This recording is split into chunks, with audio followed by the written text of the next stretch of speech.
बच्चों let us talk about, ये तो आपने लिख लिया होगा है ना, इसे रब करो अब। Let us talk about the practicals. थोड़ा सा मैं बताती हूँ। देखो, आपके सिलेबस में एक वॉल्यूमेट्रिक एनालिसिस होता है ना बच्चों, एक वॉल्यूमेट्रिक एनालिसिस होता है। वॉल्यूमेट्रिक एनालिसिस मतलब कि आपको मिलेगा टाइट्रेशन, है ना, ये टाइट्रेशन होता है, ठीक है। और दूसरा होता है सॉल्ट एनालिसिस। क्या होता है बेटा? सॉल्ट एनालिसिस, है ना। तीसरा होता है कंटेंट बेस्ड एक्सपेरिमेंट, है ना। जो हो सकता है बहुत से स्कूल अभी कंटेंट बेस्ड एक्सपेरिमेंट नहीं करवाएं। कंटेंट बेस्ड में क्या होता है बच्चों? कंटेंट बेस्ड में होता है क्रोमेटोग्राफी, है ना, या फिर वो आपको फंक्शन ग्रुप देते हैं, है ना, या फूड फूड देते हैं, जैसे कि आइडेंटिफाई स्टार्च, है ना, protein in the food sample.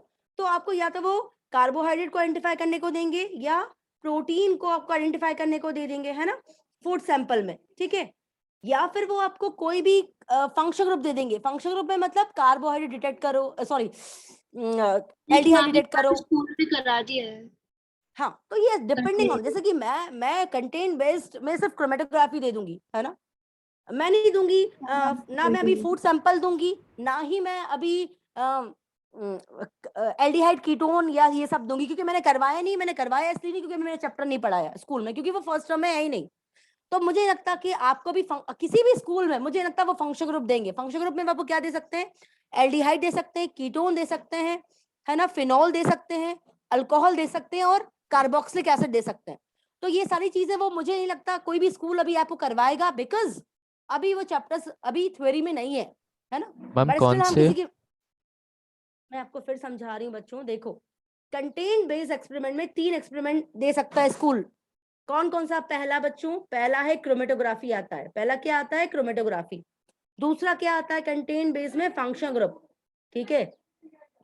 Function group में क्या क्या आता है? फंक्शन ग्रुप में एल्डिहाइडिक आ सकता है, कीटोनिक ग्रुप आ सकता है ना, एसिडिक ग्रुप आ सकता है, एसिडिक मतलब कार्बोक्सिलिक ग्रुप, COOH, है ना, फिनॉल आ सकता है, ठीक है, या फिर अल्कोहल आ सकता है। ये सारे आपको डिटेक्ट करने को देंगे कि इनमें से कौन सा फंक्शन ग्रुप उस ऑर्गेनिक कंपाउंड में प्रेजेंट है, ठीक है। या तो फंक्शन ग्रुप देंगे या क्रोमेटोग्राफी देंगे, या फिर आपको तीसरा फूड सैंपल दे देंगे कोई भी, और उस फूड सैंपल में आपसे बोलेंगे इसमें स्टार्च आइडेंटिफाई करो, या इसमें सिंपल शुगर आइडेंटिफाई करो, या इसमें प्रोटीन बताओ, ठीक है। तो इसमें या मैम तो फिनॉल वाले में तो वही होगा ना कि जो अपन ने 3-4 टेस्ट पढ़े थे, यस, ऐसे ही न्यूट्रल कुछ होगा। Ferric chloride, neutral ferric chloride, है ना, हाँ जो मैम, फिनॉल का, या ब्रोमीन वाटर, ठीक है।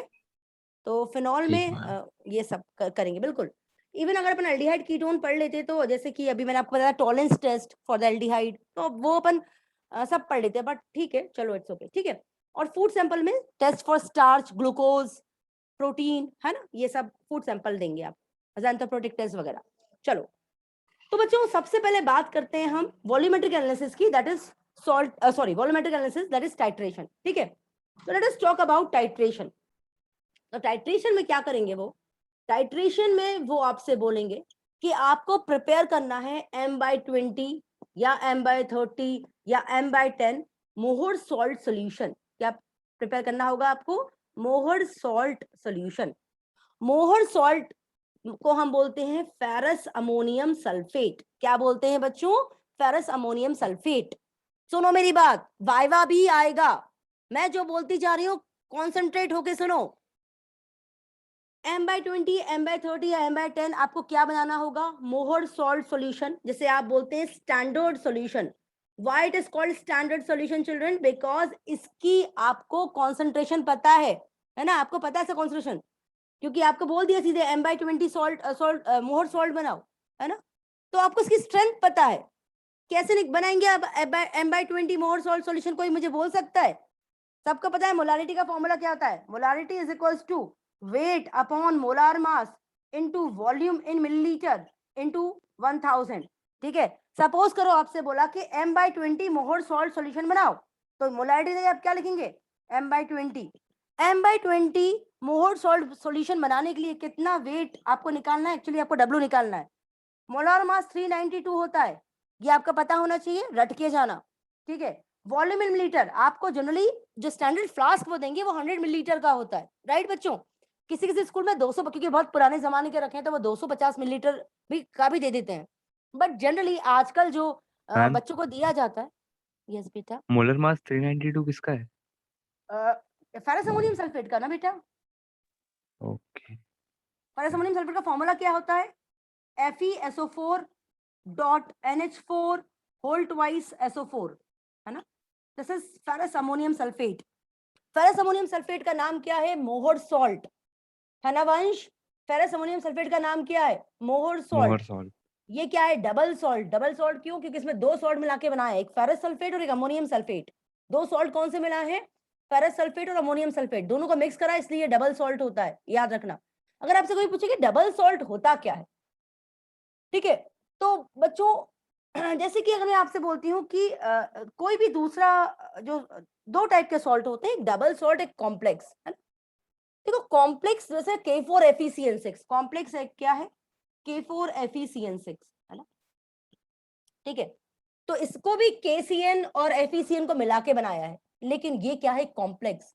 कॉम्प्लेक्स को जब तुम पानी में डालोगे, again it can be asked in the viva, what is concentration या children, what is the difference between the double salt and the complex? Double salt को जब तुम पानी में डालोगे तो पूरा टूट जाएगा, मतलब जब तुम फेरस अमोनियम सल्फेट को वाटर में डालोगे तो तुम्हें क्या मिलेंगे? तुमको मिलेंगे फेरिक आयंस, तुमको मिलेंगे अमोनियम Fe2+, सॉरी बच्चों, Fe2+ आयन, तुम्हें मिलेंगे सल्फेट आयन, तुम्हें मिलेंगे अमोनियम आयन, पूरा टूट जाएगा। It will get dissociated into the water in ions, right? But if we talk about this complex, जो अगेन दो सॉल्ट को मिला के बनाया है, यहाँ पर कोऑर्डिनेट बॉन्डिंग है। कौन सी बॉन्डिंग है? कोऑर्डिनेट बॉन्डिंग है, तो ये टूटेगा नहीं। यहाँ पर आयोनिक बॉन्डिंग है, तो वो आयंस में टूट जाएगा। किस में? वाटर में, क्योंकि वाटर भी आयोनिक है और ये भी आयोनिक है, तो it will get dissociated into water, into ions. This is the difference between the double salt and the complex children. In complex we are having coordinate bonding, so it never get dissociated into water. तुम्हें एक potassium के ions तो मिल जाएंगे, but तुम FeCN6 के बीच में क्या है? कोऑर्डिनेट बॉन्डिंग है, इसको तुम तोड़ नहीं सकते पानी में, ये FeCN6 के फॉर्म में जुड़ा रहेगा पानी में भी। बात समझ में आती है? This question can be asked in the viva. सारे एक्सटर्नल एक जैसे क्वेश्चन ही पूछते हैं। I am also going as external in other school, है ना, तो सारे एक्सटर्नल एक जैसे क्वेश्चन पूछते हैं, ठीक है। तो सुन लो मेरी बात कि this is the difference between the double salt and the like complex. Double salt can be dissociated into ion in water and complex can never get dissociated in the water, right? चलो, तो ये ध्यान रखना। तो मोहर salt एक double salt है। अब कैसे फाइंड आउट करोगे, यहाँ पर कैसे निकालोगे? हाँ बेटा, मैम कॉम्प्लेक्स में डिसोसिएट नहीं होते हैं ना आयंस में? हाँ बेटा, क्योंकि वह कोऑर्डिनेट बॉन्डिंग है ना। वहां आपने लिखा ना, मैंने ब्रैकेट के अंदर लिखा था FeCN6, ब्रैकेट के अंदर लिख रहा है, मतलब वो कॉम्प्लेक्स बन गया। It is a complex. Complex मतलब कि there is a coordinate bonding between the central metal ion and the ligand, right? What is ligand? The one which is having extra lone pair, like CN is a ligand, और उसने अपनी lone pair किसको donate करें? Fe को। Fe क्या है? Transition metal, जिसके पास क्या था? वैकेंट d ऑर्बिटल, ठीक है। तो इतना कॉम्प्लेक्स में मत समझो, क्योंकि कोऑर्डिनेशन केमिस्ट्री पूरा एक चैप्टर अपन को पढ़ना है, बट स्टिल जो समझ पा रहे हैं वो समझ लो, अदरवाइज जरूरत नहीं है। सुन लो, कॉम्प्लेक्स क्या होता है? कॉम्प्लेक्स कैसे बनता है? जैसे मैंने अभी लिखा FeCN6, है ना, K4FeCN6।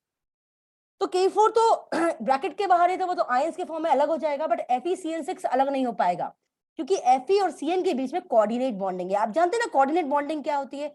कोऑर्डिनेट बॉन्डिंग में एक देता है और दोनों शेयर करते हैं, राइट? कोऑर्डिनेट बॉन्डिंग में एक देता है और दोनों शेयर करते हैं, तो Cn वहां पर देगा। Cn क्यों देगा? क्योंकि Cn लिगैंड है।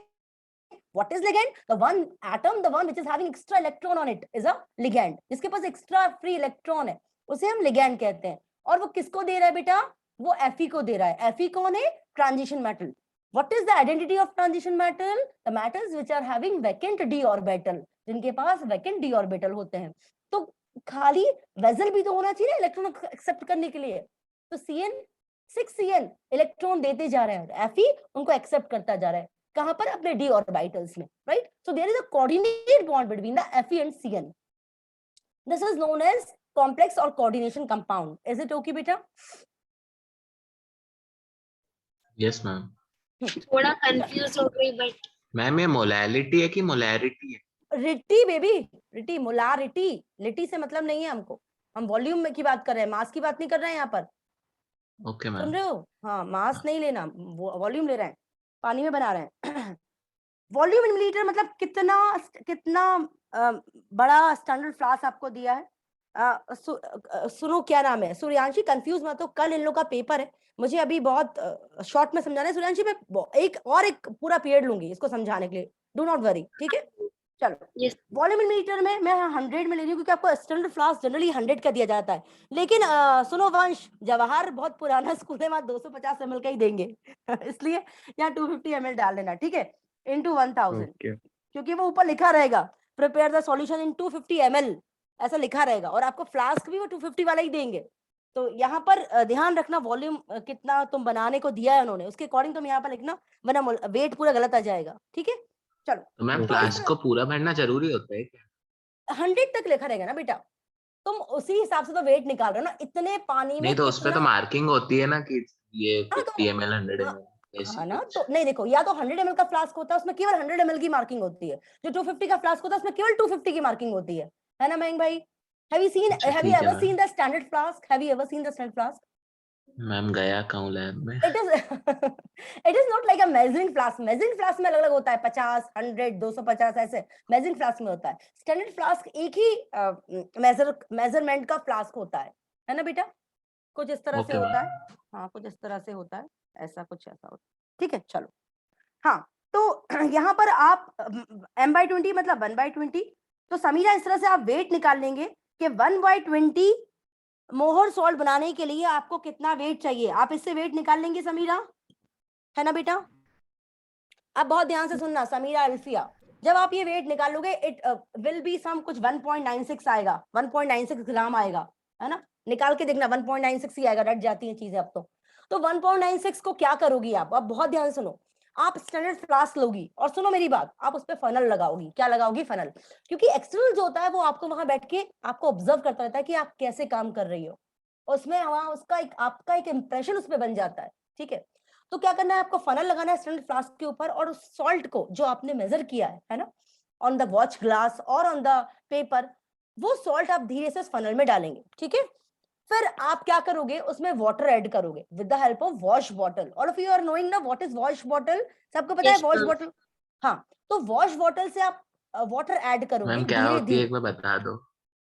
वॉश बॉटल लाइक कैसे बोला, पिचकारी देखी मैम है? वो जो बॉटल के ऊपर तो पाइप वो लगा रहता है फनल वो। टाइप रहता है ना, फनल टाइप रहता है, उसको आप उसमें से वाटर प्रेस निकालते हो। करते तो वाटर मैम ड्रॉप्स ब्यूरेट। अयो, ब्यूरेट नहीं बेबी, वॉश बॉटल नहीं देखी तुमने, व्हाइट कलर की होती है? क्या कर रहे हो तुम लोग मैम मैम वो यार? पहली बार पाइप तो लगा लैब रहता गया है था। बॉटल के ऊपर वो। पाइप लगा रहता है बॉटल में, एग्जैक्टली एग्जैक्टली एग्जैक्टली, पाइप लगा रहता है बॉटल में। समीरा तुमने तो देखी है ना? समीरा, वॉश बॉटल देखी है ना? अल्फिया, वॉश बॉटल देखी है? Yes ma'am. हाँ बाबा रे बाबा, हाँ, तो वॉश बॉटल से वाटर ऐड करते हैं, वाटर ऐड करते हैं, और लेकिन देखो इतनी ध्यान से आप वाटर ऐड करना कि एक भी क्रिस्टल, क्योंकि वो फेरस सल्फेट का एक भी क्रिस्टल आपका बेकार ना जाए, नहीं तो आपकी स्ट्रेंथ चेंज हो जाएगी, ठीक है? बहुत ही प्रिकॉशन लेके करना है, बहुत धीरे धीरे आपको सॉल्ट ऐड करना है स्टैंडर्ड फ्लास्क में with the help of funnel. फिर वॉश बॉटल से आप वाटर ऐड करेंगे अप टू द, देखो क्या करोगे, थोड़ा सा वाटर ऐड करके सॉल्ट को डिसॉल्व करोगे, इसके बाद you will add 2 to 3 drops of dilute H2SO4। अगर आप dilute H2SO4 नहीं बनाओगे तो वहां समझ में जाएगा टीचर को कि आपने कितनी पढ़ाई की और आपने कितना प्रैक्टिकल किया है। अब यह क्वेश्चन आप मुझसे ये पूछोगे कि why to add dilute H2SO4? देखो बच्चों, मैम वो पैरासमोल, येलो हो जाता है ना। यस वेरी गुड समर्थ, वेरी गुड बेटा, समर्थ इज वेरी करेक्ट, क्योंकि अगर उसमें H2SO4 नहीं डालोगे तो वो येलो हो जाएगा, तुम्हें कलरलेस सॉल्यूशन बनाना है। वेरी गुड समर्थ, मैं तुम्हें फालतू में अंडर एस्टिमेट करती हूँ, तुम इतने अच्छे बच्चे हो। देखो, तो क्या करना है, वहां कुछ ड्रॉप H2SO4 डालने हैं, है ना? ड्रॉप्स H2SO4 की क्यों डालना है? To prevent the conversion of ferrous into ferric. देखो तुम जानते हो ना, फेरस जल्दी से ऑक्सीडाइज होकर फेरिक में कन्वर्ट हो जाएगा, और फेरिक का जो कलर होता है ना वो कैसा होता है बच्चों, कुछ मतलब लाइक ब्राउनिश येलो होता है, ठीक है? जैसे अभी समर्थ बोल रहा है ना, वो येलो कलर का सॉल्यूशन हो जाएगा नहीं तो, क्योंकि in order to prevent the oxidation of ferrous into ferric you need to put some drop of dilute H2SO4, right children? So कुछ ड्रॉप dilute H2SO4 के डाल देना जिससे फेरस फेरिक में कन्वर्ट ना हो. Again definitely your teacher is going कितनी to डलती है आस्क मैम? 3-4 ड्रॉप्स, है ना, मतलब थोड़ा सा डाल के 3-4 ड्रॉप्स डाल देना. हम ज्यादा क्योंकि भी डल जाए तो दिक्कत नहीं होती?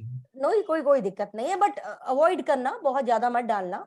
5-6 ड्रॉप भी डाल दोगे तो कोई दिक्कत नहीं है, बिल्कुल भी दिक्कत नहीं है, 100% दिक्कत नहीं है. चलो कॉन्सेंट्रेटेड H2SO4 डाला तो देखो कॉन्सेंट्रेट बहुत सारे टीचर्स डलवाते हैं, ठीक है, पहले मैं भी डलवाती थी. फिर क्या है ना कि वो बच्चे पिपेट आउट करते हैं ना, थोड़ा सा उसमें क्या, कॉन्सेंट्रेट में दो ड्रॉप में काम आ जाता है, डाइल्यूट में 6-7 ड्रॉप डालनी पड़ती है, बस इतना ही डिफरेंस होता है ना, और कोई डिफरेंस नहीं होता. बट बेटा मैं थोड़ा सा अवॉइड करती हूँ. बहुत सारे टीचर कॉन्सेंट्रेट डलवाते हैं. मैं again I am asking you, क्योंकि यहाँ कोई बैठा होगा, अरे हमारी मैम ने तो ये डलवाया था. It's okay, both are function will be same, right.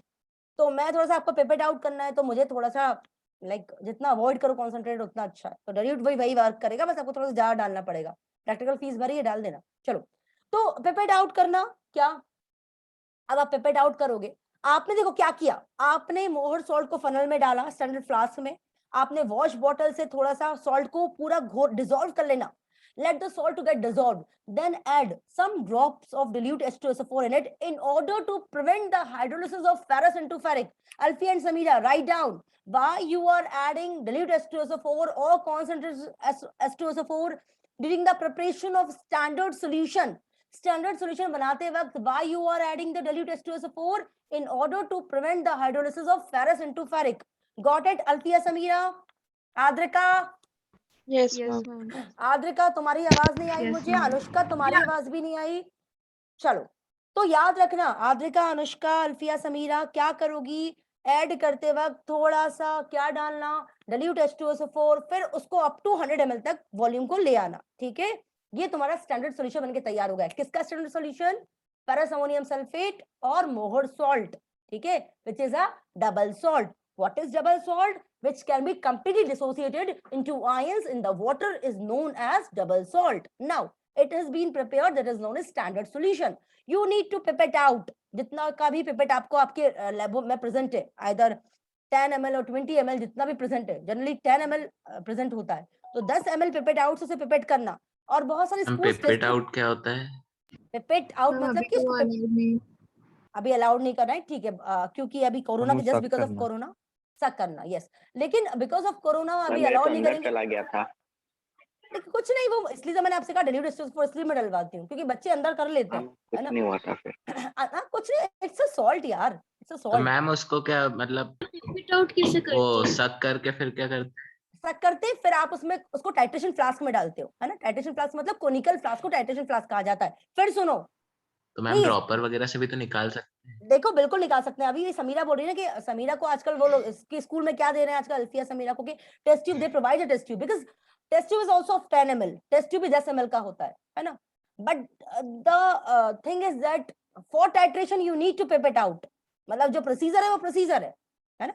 But आजकल क्योंकि बिकॉज अवॉइड कर रहे हैं टचिंग वचिंग, तो आजकल पिपेट की जगह they use to provide a test tube in order to measure 10 ml of the solution, है ना. समीरा तुमको यही टेस्ट ट्यूब दे रहे हैं क्या? Adrika, Yes, ma'am. Adrika, Test tube. तो वो टेस्ट, हाँ बेटा, तो वो आजकल टेस्ट ट्यूब दे देते हैं कि भैया इससे मेजर कर लो. अदरवाइज सही प्रोसीजर तो पिपेट आउट करना है.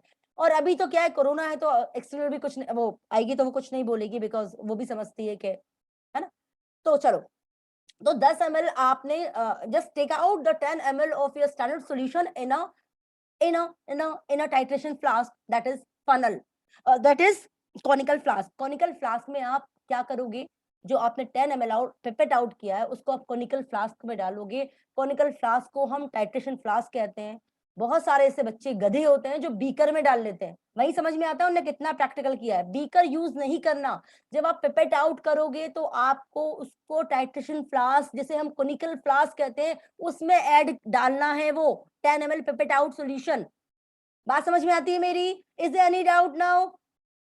कार्मल गर्ल्स आप बोलिए, because you have to face practical tomorrow. Is there any doubt? No, ma'am. ठीक है. Now what you will add? See children, KMNO4 act as a best oxidizing agent in the presence of acidic medium, है ना. तो आप अब क्या करेंगे, आपने जस्ट टेस्ट ट्यूब से 10 ml मेजर किया था फेरस अमोनियम सल्फेट, उसी टेस्ट ट्यूब से आप dilute H2SO4 जिसकी मोलारिटी 2 मोलर H2SO4, आपके वहां पर लैब में लिखा रहेगा, इतना बड़ा सॉल्यूशन का वो बना रहेगा, और उसमें लिखा रहेगा 2 मोलार या 4 नॉर्मल dilute H2SO4। तो जो 2 मोलार या 4 नॉर्मल H2SO4 जो लिखा रहेगा, है ना, जनरली वो रैक पे ही इतनी मोलारिटी का H2SO4 रखते हैं, तो आप रैक से dilute H2SO4 की बोतल निकालेंगे, या फिर अगर उन्होंने लैब में अलग से बना के रखा होगा 2 मोलार H2SO4 तो वो लेंगे। कितना लेंगे? वही टेस्ट ट्यूब लेंगे जिससे टेस्ट ट्यूब भर के आपने, जितना टेस्ट ट्यूब भर के आपने फेरस अमोनियम सल्फेट लिया था, उतना ही टेस्ट ट्यूब भर के आप dilute H2SO4 लेंगे, है ना। फर्क नहीं पड़ता, अभी आपने, अभी मैंने कहा मैम 3, 4 से 5, 6 हो जाएंगे तो फर्क पड़ेगा, नहीं पड़ेगा। तो अगर बहुत से टीचर्स 3, 4 टेस्ट ट्यूब डलवाते हैं, बहुत से फुल डलवाते हैं, उतना फर्क नहीं पड़ता। क्यों डाल रहे हैं हम यहाँ पर H2SO4? पहले क्यों डाला था? To prevent the hydrolysis of ferrous into ferric. अभी क्यों डाल रहे हैं? Because KMnO4 act as a best oxidising agent in the presence of acidic medium, right? हम डाल किसमें हैं? Yes, ma'am. यो जो तुमने जिसमें पिपेट आउट किया ना कोनिकल फ्लास्क में, उसमें डाल रही हो तुम, यस मैम। ठीक है, कोनिकल फ्लास्क में डाल रही हो क्या? 10 मैम हमें ml तो अभी पानी पिपेट आउट करवाया और उसमें KMnO4 डाल के और पिंक कलर करवा दिया। वो तुम्हें अभी प्रैक्टिस करवा रहे हैं वंश, है ना, ठीक है। तुम्हें प्रैक्टिस कौन करवा रहा है वंश? दीपिका मित्तल मैम। दीपिका मित्तल तो अपने आप में वो she is a best teacher, like for practical purpose I should say she is a best teacher. तो वंश दीपिका मित्तल मैम पे तो बिल्कुल शक करो ही मत, है ना, she is a best teacher Okay. यार। हाँ चलो आ जाओ। तो मैं क्या बोल रही थी ना कि टेस्ट ट्यूब भर के वो क्या करेंगे बेटा, वो टेस्ट ट्यूब भर के तुम जिससे तुम फेरस अमोनियम सल्फेट तुमने पिपेट आउट किया है, मतलब निकाला है कोनिकल फ्लास्क में, उसी टेस्ट ट्यूब से, उसी टेस्ट ट्यूब को भर के तुम क्या निकालोगे? dilute H2SO4, है ना। अब again the question will arise कि now why you are adding one test tube full of H2SO4? Because KMnO4 act as a best oxidizing agent in the presence of acidic medium. Children, this is a redox titration which you are doing. What is the name of the titration which you are doing? What is the titration which is in your syllabus? It is redox titration, जिसका दूसरा नाम है परमैग्नोमेट्रिक titration. ये पता होना चाहिए बच्चों को। ये नहीं पता होता कि कौन सा टाइट्रेशन सिलेबस में, कौन सा टाइट्रेशन है आपके सिलेबस में?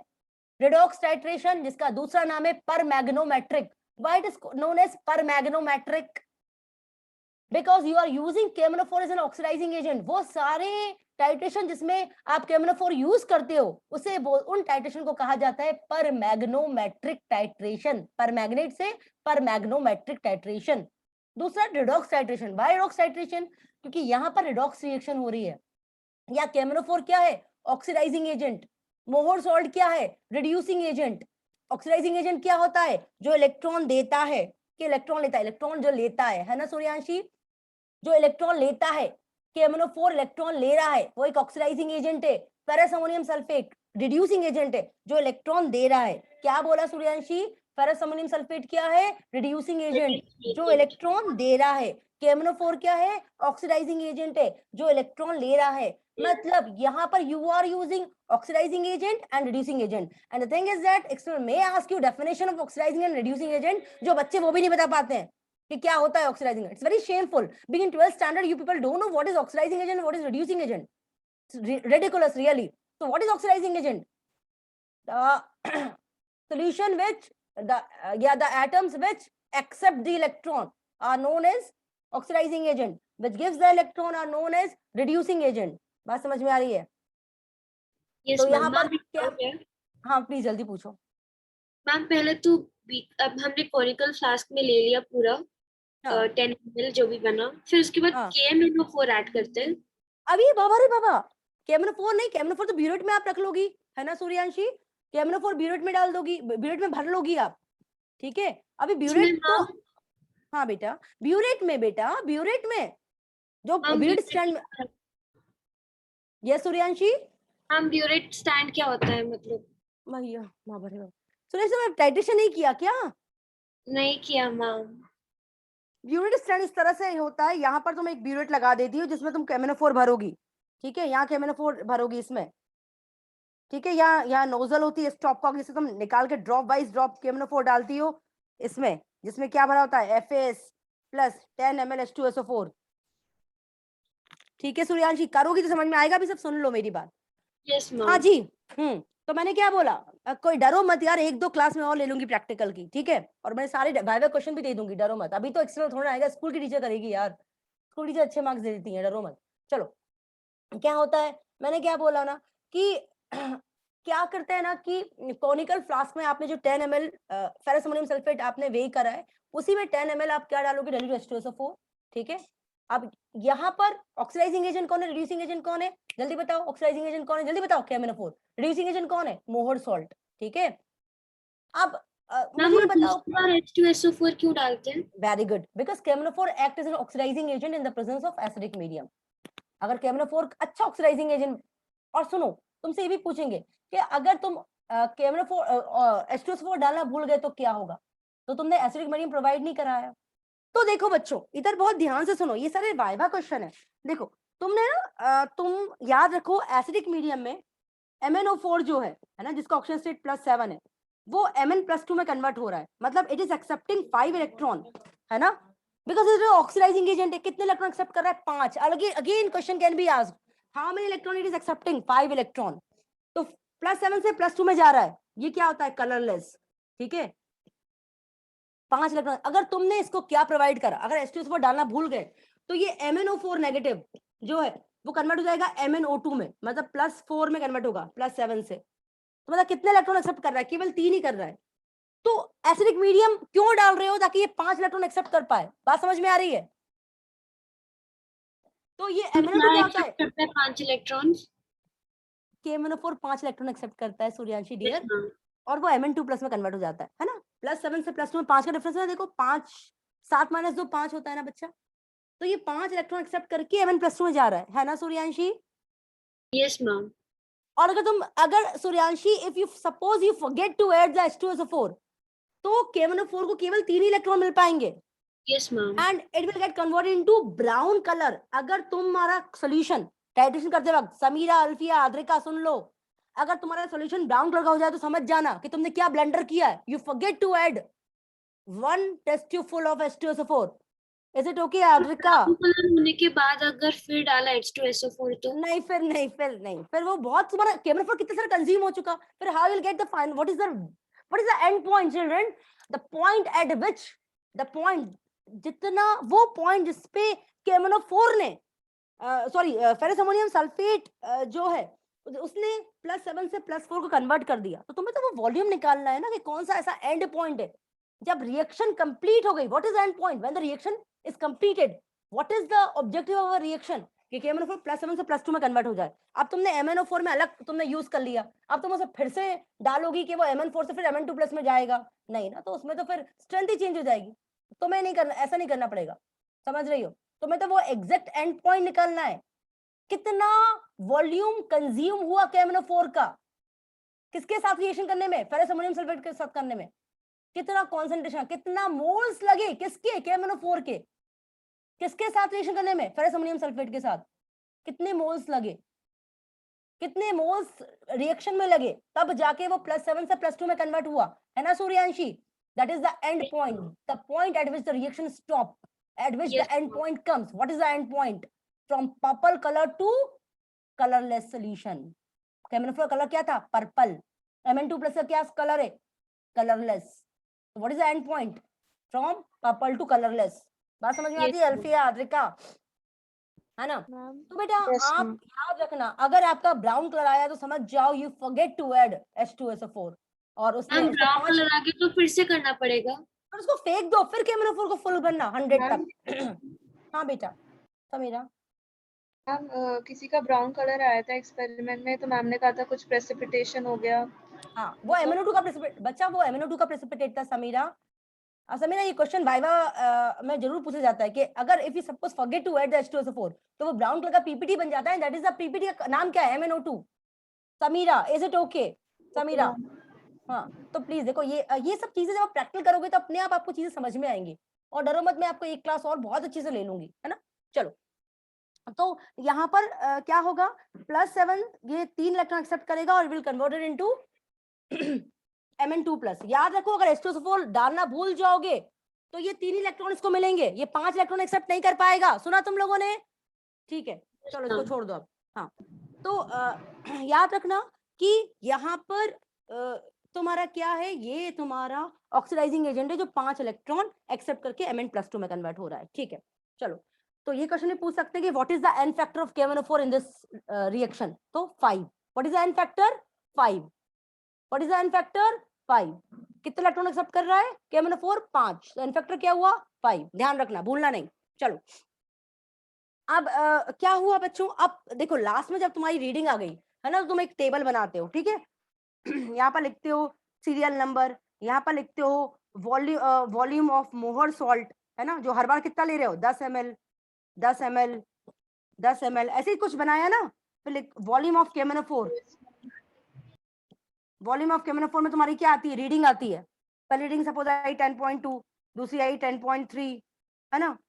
तो मैं 5 रीडिंग लेनी है। और सुनो सबसे इंपॉर्टेंट चीज, तुम्हारी कंकॉर्डेंट रीडिंग होनी चाहिए। What do you mean by concordant reading? मतलब same reading 5 time, sorry 3 time, कम से कम 3 बार सेम रीडिंग आए, तो जो किसी की नहीं आती। बट कहते हैं ना कि दिखावा करना पड़ता है, तो तुम क्या करोगी? पहली वो चीज तो ये कैसे ध्यान रख, सुनो मेरी बात, सही। और सुन तो लो मेरी बात। पहली रीडिंग जो तुम लिखोगी समीरा, अल्फिया, आद्रिका, सुन लो, पहली रीडिंग तुम ज्यादा लिखोगी 10.5, क्योंकि रीडिंग पहले बार में ज्यादा आती है, क्योंकि पहले बार में तुम्हें नहीं पता होता कि what is the near by and point. तो ये ब्लंडर नहीं करना, यहीं से पकड़ाते हैं बच्चे। पहली रीडिंग हमेशा ज्यादा होती है और नीचे रीडिंग हमेशा कम होती जाती है। जैसे 5 रीडिंग तुम लोग को लेने को बोलेगी तुम्हारी टीचर, तो पहले तुमने लिखा 10.5, फिर तुमने लिख दिया 10.3, कम होती जाएगी रीडिंग। फिर 3 बार तुम्हारी रीडिंग सेम आएगी, दैट इज 10.2 10.2 10.2। फिर तुम नीचे लिखोगी कंकॉर्डेंट रीडिंग। कंकॉर्डेंट रीडिंग मतलब which is repeating again and again at least 3 times. That reading is known as concordant reading. What is the spelling of concordant? Concordant. Concordant reading क्या होगी तुम्हारी? मैंने तो 3 10.2। रीडिंग लिखवाई थी। लेकिन होता 5 है, 3 रीडिंग तो कम से कम सेम आनी चाहिए, ठीक है। तो एक्चुअली ठीक है, टीचर्स थोड़ा सा वो कर लेते हैं, शॉर्ट ऑफ टाइम होता है, बट एग्जैक्टली अगर आप बुक खोल के देखो, या मित्तल मैम ने भी 5 रीडिंग दिलवाई होंगी, है ना, because I know Mittal ma'am. तो वो देखो जनरली 5 रीडिंग, कभी 3 रीडिंग, लेकिन तुम्हारी कंकॉर्डेंट मतलब कम से कम फिर तुम्हें 2 रीडिंग सेम लिखनी पड़ेगी। But at least you should take 5 reading, जिसमें क्या फर्क पड़ता है, कौन देख रहा है, तुम्हें ली नहीं ली, ठीक है। मेन चीज तो कॉपी होती है, ठीक है। तो देखो, तो पहली रीडिंग ज्यादा होगी, फिर नीचे वाली रीडिंग कम होती जाएगी, और ध्यान रखना 3 रीडिंग ऑलमोस्ट सेम होनी चाहिए, and that reading is known as concordant reading, ठीक है। चलो, तो कंकॉर्डेंट रीडिंग तुम्हारी होगी 10.2, है ना, ये होगी 10.2। अब तुम निकालोगे क्या? अब स्ट्रेंथ निकालोगे। फॉर्मूला क्या होता है? m1v1 upon m2v2 is equals to n1 upon n2, ठीक है। n1 क्या है? Number of moles of KMnO4। m1 क्या है? मोलारिटी ऑफ KMnO4 जो तुम निकाल रहे हो। क्या निकाल रहे हो? मोलारिटी निकाल रहे हो KMnO4 की, तभी तो इतना सब कुछ कर रहे हो। Into what is the reading, volume of reading, मतलब रीडिंग क्या आई तुम्हारी? 10.2 आई रीडिंग, कंकॉर्डेंट रीडिंग लिखनी है यहाँ पर, upon what is the molarity of ferrous ammonium sulphate which you have given m/20, है ना। व्हाट इज द वॉल्यूम, मतलब क्या आपकी वो आई, क्या आपने कितना पिपेट आउट किया था? कितना पिपेट आउट किया था? 10 ml, 10 ml पिपेट आउट किया था। Number of moles of KMnO4, क्या बेटा? नीचे का बोर्ड नहीं दिख रहा है मैम। अच्छा, ठीक है। अब आपको यहाँ पर लिखना है n1 is the number of moles of KMnO4। तो number of moles of KMnO4 आपके कितने होते हैं? 10 नंबर ऑफ मोल्स आपके रिएक्ट कर रहा है, ठीक है, आप रिएक्शन में देखना। और number of moles of ferrous ammonium sulphate 2 mole react कर रहा है, ठीक है। तो 10 बाई, अब ये रिएक्शन से आपको पता चलेगा कितने मोल्स KMnO4 के, कितने मोल फेरस अमोनियम सल्फेट से रिएक्ट करना है। तो 10 मोल KMnO4 के 2 mole of ferrous ammonium sulphate से रिएक्ट कर रहा है, ठीक है।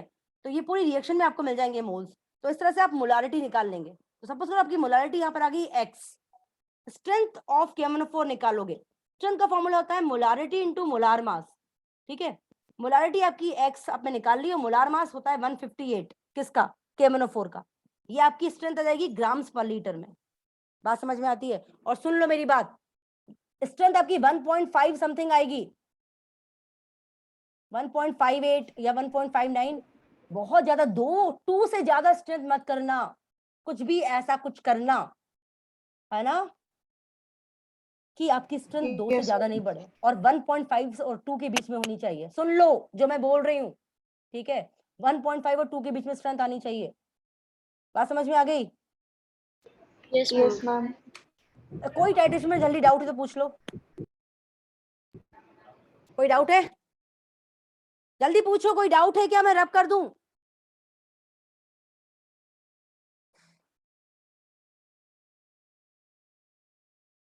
कोई डाउट नहीं है? Let us talk about the salt analysis. Salt analysis की बात करते हैं, ठीक है। मैम फिर से ज्वाइन करना रहेगा क्या? किसी को कुछ डाउट है क्या? देखो तुम लोग की तो कोई प्रॉब्लम नहीं, तुम लोग तो बाद में पढ़ सकते हो। Samira, if you are having doubt, you can personally call me, or if you want to join this meeting again,